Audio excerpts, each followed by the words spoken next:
যোগাৰ খাই দেখক কেনেকৈ লাগিছে ক'ব।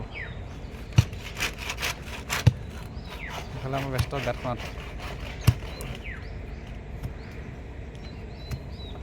মানে লাহে লাহে হৈ গৈছে আৰু মানে এইডোখৰতো এটা ঘৰ বনাম। এইডোখৰত মস্তিছে এইটো মানে দীঘল হ'ব ঘৰটো তাৰপৰা ইয়ালৈকে বেম্বু দি চ' গাঁত খান্দি আছে। ইফালে আমাৰ কেলেং বাবু লাগি আছে কামত।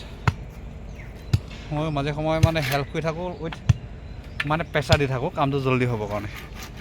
নহ'লে মানুহটা ভাল যদিও মানে মাজে সময়ে অলপ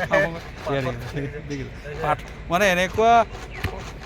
মানে এনেকুৱা মানুহ মোৰ মানুহকেইজন মানে পাথৰো মানে বেলটা খাই যায়গৈ আৰু কি কয় বেলটা খাই যায় মানে হাৰ মানি যায়। ত' মানে মই সেইকাৰণে চিলেক্ট কৰি ৰাখোঁ মানুহ দুজন ভেৰি ডেঞ্জাৰাছ হয়। এইটো দেখিছে নহয় এইটো হ'ল কেলেং ৰূপম কেলেং। এতিয়াও ৰাখিছোঁ কাম কৰোঁ।